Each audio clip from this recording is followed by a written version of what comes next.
C'est un bruit sec, net, définitif. Le bruit d'un marteau en bois qui s'abat sur un pupitre verni. À chaque coup, c'est un morceau d'histoire qui s'envole, un fragment d'âme qui change de main. Nous sommes chez Sotheby's, à Londres, en septembre 2023. La salle est bondée, l'air est électrique, saturé d'une tension presque religieuse. Sous les yeux du monde entier, une collection inestimable est dispersée. Il y a là des costumes de scène à paillettes, des brouillons de chansons griffonnés sur des napperons, des kimonos japonais, et même un peigne à moustache en argent Tiffany. Mais l'objet qui attire tous les regards, celui qui fait trembler les mains des collectionneurs, c'est un piano. Un Yamaha quart de queue, noir, brillant, silencieux. C'est sur ces touches d'ivoire et d'ébène que les premières notes de Bohemian Rhapsody ont été trouvées. Ce piano, c'est l'autel sur lequel le plus grand chanteur de l'histoire du rock a sacrifié sa vie à la musique. Mais derrière cette vente aux enchères qui bat tous les records, derrière les millions de livres sterling qui s'affichent sur les écrans géants, il y a une femme. Une femme de 73 ans, petite, blonde, aux traits tirés par une émotion indéchiffrable. Elle n'est pas dans la salle. Elle est restée chez elle, dans le silence de Garden Lodge, cette forteresse de briques rouges au cœur de Kensington. Cette femme, c'est Mary Austin. Celle que Freddie Mercury appelait son épouse, son seul véritable ami, l'amour de sa vie. Pendant 32 ans, elle a été la gardienne du temple. Elle a vécu seule au milieu des fantômes, protégeant les secrets de l'homme qui avait conquis la planète. Elle a gardé chaque objet, chaque vêtement, exactement là où il l'avait laissé. Alors pourquoi? Pourquoi maintenant? Pourquoi briser ce silence sacré qui a duré 3 décennies pour offrir au monde l'intimité de celui qu'elle a tant aimé?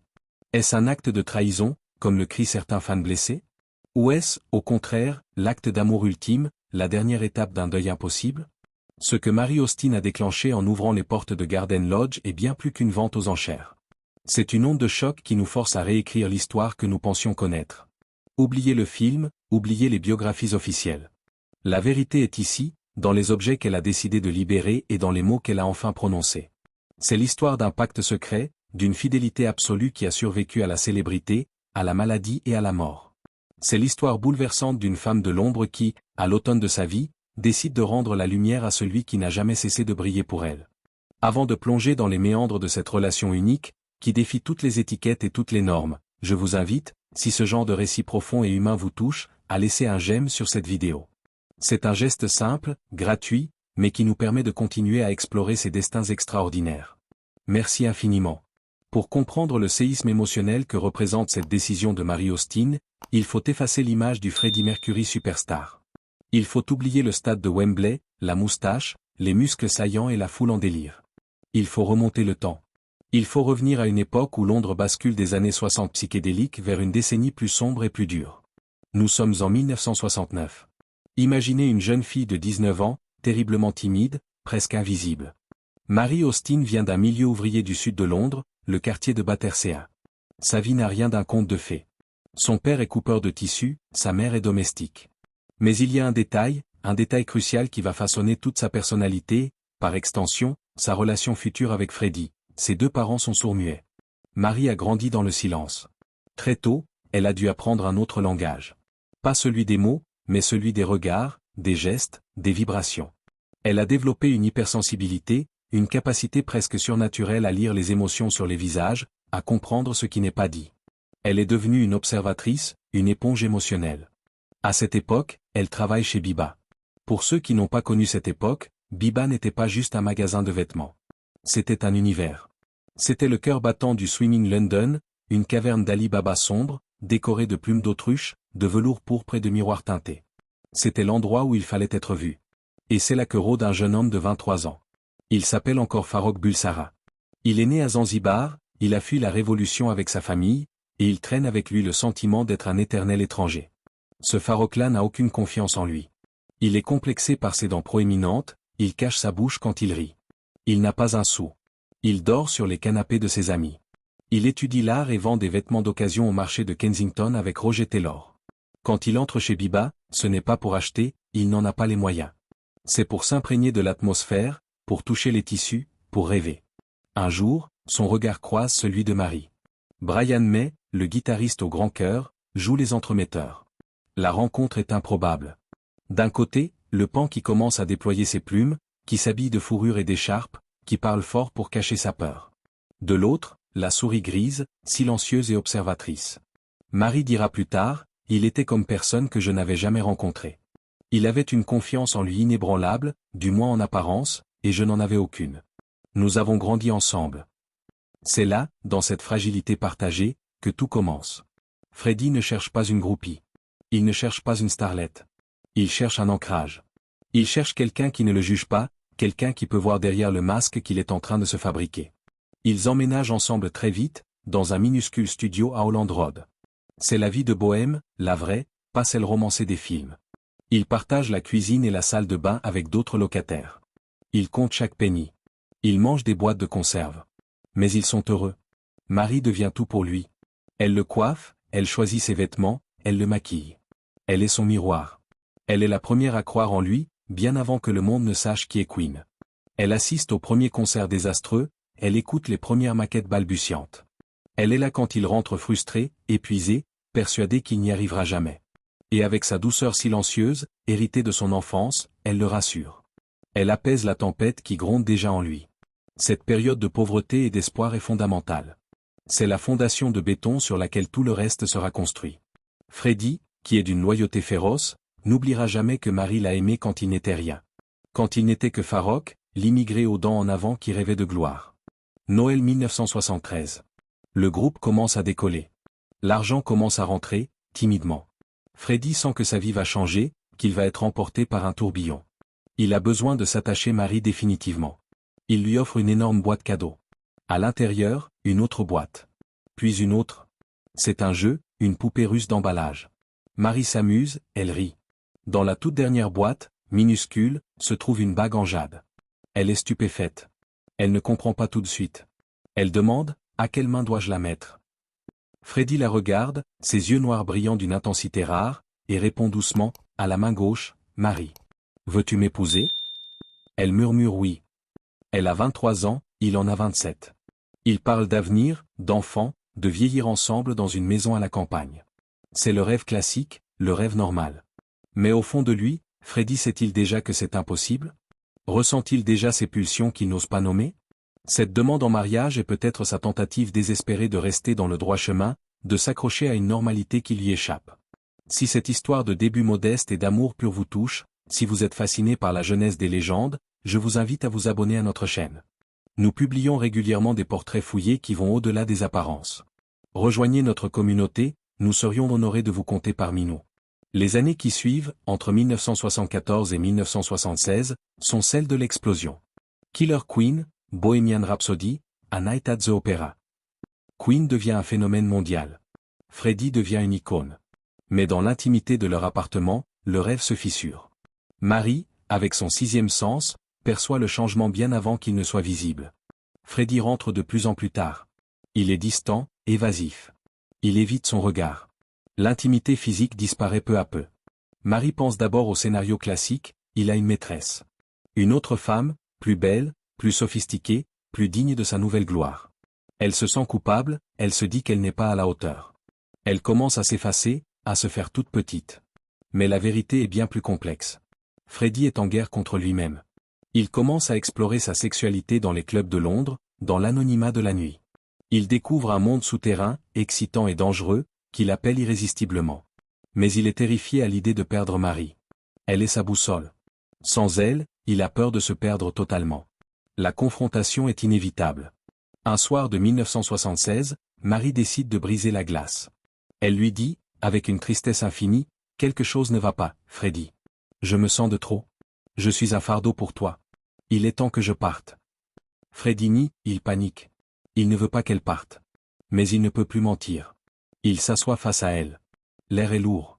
Il prononce alors ces mots qui vont changer leur destin, « Marie, je crois que je suis bisexuel. » La réponse de Marie Austin est entrée dans la légende pour sa clairvoyance foudroyante. Elle ne pleure pas, elle ne crie pas. Elle le regarde, elle plonge ses yeux dans les siens, et elle lui dit calmement, « Non, Freddy. Je ne crois pas que tu sois bisexuel. Je crois que tu es gay. » En une phrase, elle vient de le libérer. Elle vient de mettre des mots sur ce qu'il n'osait pas s'avouer à lui-même. Elle accepte de perdre son amant, son fiancé, son futur mari, pour qu'il puisse enfin être lui-même. C'est un acte d'amour d'une générosité absolue. Freddy s'effondre dans ses bras. Ils pleurent ensemble la fin de leur vie de couple, mais ils scellent, à cet instant précis, un pacte éternel. Pour la plupart des couples, une telle révélation marque la fin. La rupture, les cartons, les avocats, l'amertume. Pour eux, c'est une renaissance. Freddie refuse catégoriquement qu'elle sorte de sa vie. Il lui achète un appartement juste à côté du sien, à Kensington. Il veut pouvoir voir sa fenêtre depuis la sienne. Il l'emploie comme secrétaire, comme conseillère. Il veut qu'elle soit là, tout le temps. Il dira dans une interview célèbre, des années plus tard, « Tous mes amants me demandent pourquoi ils ne peuvent pas remplacer Marie, mais c'est tout simplement impossible. Elle est ma seule amie, et je ne veux personne d'autre. Pour moi, c'est ma femme de droit commun. Pour moi, c'est un mariage. Nous croyons l'un en l'autre, et cela me suffit. » Cette déclaration est fascinante. Elle montre que pour Freddie, l'amour transcende le sexe. Marie est son âme sœur intellectuelle et spirituelle. Elle est la seule personne qui ne veut rien de lui. Elle ne veut pas sa gloire, elle ne veut pas son argent, elle ne veut pas sa lumière. Elle l'aime pour Farrokh. Elle est son garde-fou. Quand la célébrité lui monte à la tête, quand il devient arrogant ou capricieux, Marie est la seule qui ose lui dire la vérité. Elle le remet à sa place avec une douceur implacable. Les années 80 sont une décennie de folie pure. Freddie vit à 100 à l'heure. New York, Munich, les fêtes décadentes, la drogue, les amants d'un soir. Il se coupe les cheveux, il se laisse pousser la moustache, il devient le clone des hommes qu'il fréquente dans les bars cuir de Manhattan. C'est l'époque de Don't Stop Maître Now. Il brûle la chandelle par les deux bouts, comme s'il sentait que le temps lui était compté. Mais au milieu de ce chaos, il y a toujours le fil d'Ariane qui le relie à Marie. Elle essaie pourtant de refaire sa vie. Elle rencontre un peintre, Pierre Cameron. Ils ont 2 enfants. Freddie est ravi, il devient le parrain de l'aîné, Richard. Mais cette situation est terriblement difficile pour les hommes qui entrent dans la vie de Marie. Comment rivaliser avec Freddie Mercury? Comment accepter que la femme que vous aimez soit dévouée corps et âme à un autre homme, même s'il n'y a plus de relation charnelle?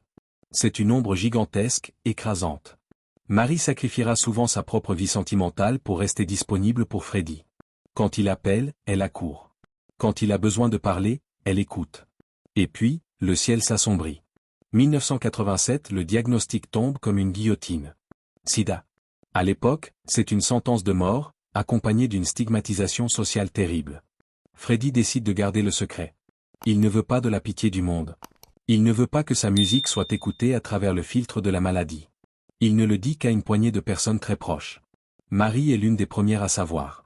C'est là, dans l'épreuve ultime, que la profondeur de leur lien se révèle vraiment. Freddie se retire peu à peu du monde. Il s'enferme dans Garden Lodge, ce manoir géorgien qu'il a décoré avec tant de soin. C'est son sanctuaire, son refuge. Marie est là, tous les jours. Elle n'est plus l'amante, ni la secrétaire. Elle devient l'infirmière, la mère, la gardienne. Elle voit l'homme le plus puissant de la scène rock s'affaiblir jour après jour. Elle voit les lésions du sarcome de Kaposi apparaître sur sa peau. Elle voit sa vue baisser. Elle voit sa fierté en prendre un coup terrible. Imaginez la scène. Le silence de cette grande maison, troublé seulement par les pas feutrés des chats de Freddie, de Lila, Goliath, Miko, Roméo, Lily, Oscar, qu'il traite comme ses propres enfants. Marie assise au bord du lit, tenant la main de cet homme qui ne pèse plus rien. Il parle du passé. Il rit des vieux souvenirs de Biba. Il regarde de vieilles vidéos de concerts. Il y a aussi Jim Hutton, le dernier compagnon de Freddie, un homme bon et loyal, qui est présent. Mais même Jim le reconnaît, la place de Marie est à part.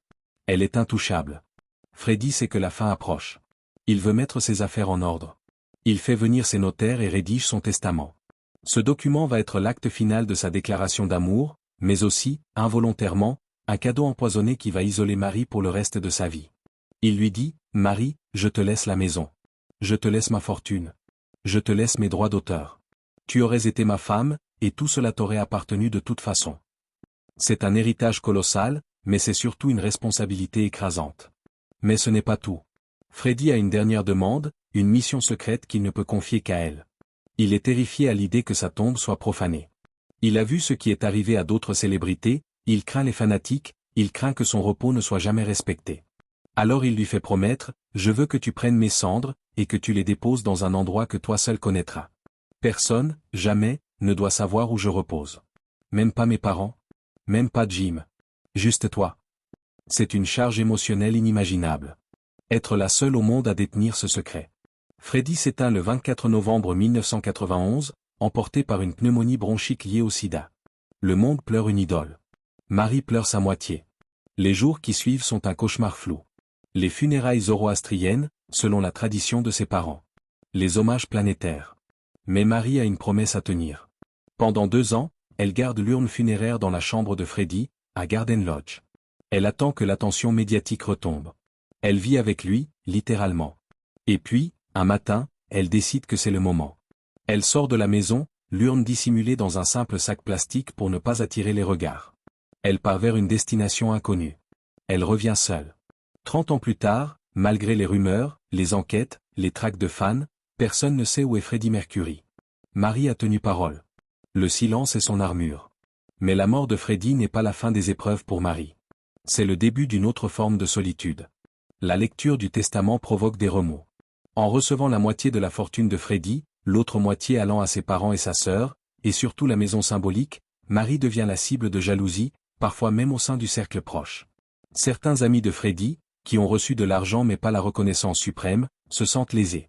Les membres de Queen, Brian May et Roger Taylor, continuent leur route, gèrent l'héritage musical, mais Marie se retrouve seule dans ce gigantesque manoir de 28 pièces.